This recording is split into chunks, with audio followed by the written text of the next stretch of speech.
अच्छा, दीपाली आर भरूद लिख रहे हैं कि आप प्लीज ये मत सुनाओ दोषी भाग गए सब, आशंका थी इसलिए तैयार रहना था, तो अपने को बचाएगा ही। पहले भी भोपाल हत्याकांड के दोषियों को भगाया था सरकार की मदद से, कि सिवाय काम ही नहीं हो सकता है। ये दीपाली आर लिख रही हैं। नहीं, आशंका तो हम लोग पहले ही से ही जता रहे हैं, इसलिए तो हमें यह तय करना पड़ेगा। अगर ये भागता भी है, अगर ये भाग भी जाता है, भागने तो हम लोग नहीं देंगे, क्योंकि ये केस जैसा कि नीलेश जी ने बताया है आपको कि इस केस में उसकी एक्सट्रेडिशन भी हो जाएगी। नहीं, भागने का सवाल नहीं है। एक दूसरे लिख रहे हैं, नरहरी पंडित लिख रही हैं, सर शायद दुबई से इसका बहुत बड़ा कार्टेल हो सकता है, वहां किसी आका को मिलने तो नहीं गया है ये। क्या ये जो सवाल उठा रहे हैं नरहरी पंडित, आशीष और ये वॉरियर फॉर एसएसआर जो भी हैं, ये दोनों आपको लगता है कि ये जो मुंबई ये जो भागा है, ये दुबई जो भागा है, दुबई में कोई बहुत बड़ा आका है? कौन कौन बड़े आका हो सकते हैं आप लोगों की निगाह में? डेफिनेटली सर हो सकते हैं, क्योंकि दुबई से ही कंट्रोल है बॉलीवुड का, दुबई से ही कंट्रोल है नाइट लाइफ का। ये अच्छा हुआ कि ये आदित्य ठाकरे की सरकार गई, नहीं तो वो पूरा मुंबई को नाइट लाइफ स्पेशल करने वाला था। अगर नाइट लाइफ स्पेशल हो जाता, रात के 1-2 बजे तक दुकान ओपन हो जाते, तो एंटी सोशल एलिमेंट्स ने कुछ ना कुछ कर दिया होता। और अभी ये आदित्य ठाकरे को एक साल अरेस्ट नहीं कर रहे हैं। मैंने 2-3 दिन पहले नेट पे ही देखा था, बच्चे मुंबई से गायब हो रहे हैं। मुंबई में एक एरिया है नवी मुंबई, रबाले, पालघर, और उसी साइड से बच्चे गायब हो रहे हैं। किसके वजह से? सिर्फ देवेंद्र फडणवीस के रेकलेसनेस के वजह से। एक तो आदित्य ठाकरे को पकड़ दे तो अभी तक बच्चे सबके सही सलामत हो जाते। तो ये दोनों बाप बेटा मुंबई को नाइट लाइफ में कन्वर्ट करना चाहते थे। ये नाइट लाइफ को कन्वर्ट करना चाहते थे, और सेकेंडली उनका क्या था, ग्रोसरी स्टोर्स में वाइन बेचना चाहते थे। अच्छा हुआ वो भी नहीं हुआ। ग्रोसरी स्टोर्स में कोई वाइन बेचता है क्या?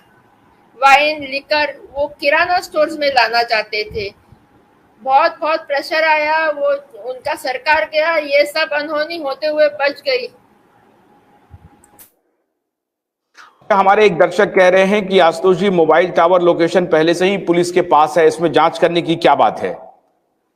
इसका मतलब है कि पुलिस को सब मालूम है कौन कहां था, किसने क्या किया है, इसलिए एसआईटी 1 साल पहले गठित हो गई और अभी तक कुछ नहीं हुआ। ये तो होना ही है। सिर्फ हमको बिलीफ है पीआईएल के ऊपर। पीआईएल का स्ट्रेंथ अच्छा है, और बेंच का स्ट्रेंथ पीछे से कोई ना देना चाहिए। अगर बेंच का स्ट्रेंथ मिला किसी को कि कुछ करना नहीं है, चुपचाप देखना है, तारीख पे तारीख मिलना है, तो क्या कर सकते हैं? आप अपना काम सही तरीके से कर रहे हैं, लेकिन बेंच ही बहुत डिफिकल्ट चीज होती है। आपको तो पता है, जजेस भी खरीदे बेचे जा सकते हैं। एक दर्शक लिख रहे हैं कि दिशा का पोस्टमार्टम जिस हॉस्पिटल में हो रहा है, तब वहां सचिन बाजे हॉस्पिटल में क्यों दिखा था? सचिन बाजे तो एफआईआर में भी शामिल है। सचिन बाजे के खिलाफ तो हम लोग जो एफआईआर की मांग कर रहे हैं, सबसे पहले 14 दिन के अंदर में एफआईआर रजिस्टर करे एसआईटी, उसमें सचिन बाजे का भी नाम है। तो ये सचिन बाजे जो वहां दिख रहा है, तो अभी सारे दर्शक, मुझे लगता है कि एक एक आदमी को मालूम है कौन कौन इसमें शामिल है, किस किस ने ये काम किया है। हैरानी इस बात की है कि सरकार को कुछ दिखाई नहीं पड़ रही है, लेकिन अब सरकार को भी दिखाई पड़ रही है, सरकार को भी दिखाई पड़ रही है, अदालत को कुछ दिखाई नहीं पड़ रही है, इसलिए उन्होंने डेट तारीख पर तारीख दे दिया है। अभी दूसरी तारीख उन्होंने 17 जनवरी दे दी है। ये इतना संगीन मामला है। 3 साल 4 साल से लोग कैंपेन कर रहे हैं एसएसआर वॉरियर, लेकिन अदालत इस मामले पर कोई संज्ञान नहीं लेना चाहती है। और ये मेरा डायरेक्ट आरोप है अदालत के ऊपर, डायरेक्ट आरोप है, एकदम सीधा सीधा आरोप है कि हॉस्पिटल में भी था। सचिन वाजे तो कूपर हॉस्पिटल में भी था जब ऐसा सुशांत का देर रात ये पोस्टमार्टम कर रहे थे। तब एक ये पत्रकार लाइव बोल रहे थे कि सुशांत का वो, वहां से लाइव टेलीकास्ट हो रहा था, और पीछे से सचिन वाजे गुजरते हुए दिखा। उनका तो वो बॉल्डनेस सबको पता है, पेक्यूलर सचिन वाजे ही था वो। सचिन वाजे मनसुख हिरेन के पास था। सचिन वाजे तो किंग पिंग है, आदित्य ठाकरे का बेस्टी है, कुछ भी कर सकता है। आज हम आम जनता की आवाज सुना रहे हैं सरकार को, ताकि उनको समझ में आए कि देखिए हर आदमी को, हर इंसान को सचिन वाजे कौन है, परमवीर सिंह की क्या भूमिका है, सब मालूम है। इसलिए आपके छिपाने से बात छिपेगी नहीं। बयान सिन्हा लिख रहे हैं कि अगर दिशा और एसएसआर को जस्टिस नहीं मिला तो समाज में बहुत गलत मैसेज जाएगा। बिल्कुल ठीक कह रहे हैं। मंजीत पदम लिख रहे हैं परमवीर सिंह कहां, उस कमीने को भी पकड़ना चाहिए। हाँ बिल्कुल, मंजीत कह रहे हैं कि परमवीर सिंह को भी पकड़ना चाहिए। सचिन रोबोट आ गए हैं। सचिन, आपका भी स्वागत है। सचिन, फातिमा सईद लिख रहे हैं एक वाकया तो क्या हुआ, 4 तो मौजूद है और नौकर लोग भी मौजूद है।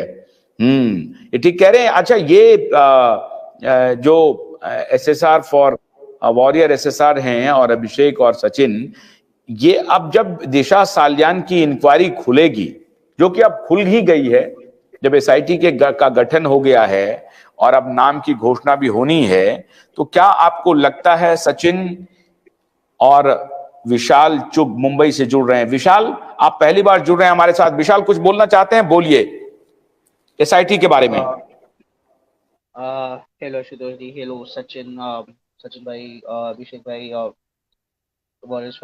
हेलो सभी। Vishal, can you speak little loud? अब आ रही है मेरी Because your voice is not audible. Can you speak little loud?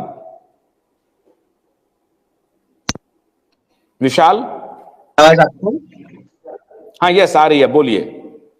जी, तो सबसे पहले एक पॉजिटिव डेवलपमेंट है इस केस में कि there will be an SIT in Disha Salian case, पर लेकिन नहीं, अभी भी आपकी आवाज नहीं आ रही है विशाल ठीक से। मेरे ख्याल से आपका माइक या कम है या ऑडियो कम है, जो भी है आप उसको ठीक कीजिए जरा।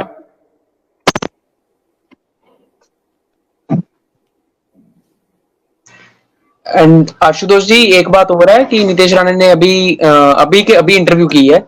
मैं वो सचिन भाई को भेज रहा हूँ, लिंक भेज रहा हूँ उसका मैं, तो आप उसको भी यहाँ पर प्ले कीजिए। मराठी में है। अभी उन्होंने किया है कि आदित्य ठाकरे भाग रहा है, जो मैंने बोला था वो सच हुआ दिशा सालियन के केस में। नितेश राणे ने अभी की है इंटरव्यू। जस्ट क्या कह रहे हैं आप कि आदित्य ठाकरे भागा है? हाँ, नितेश राणे जी ने अभी इंटरव्यू की है, अभी जस्ट इंटरव्यू की है 2 मिनट में, कि जो मैंने बोला था वो सच हुआ।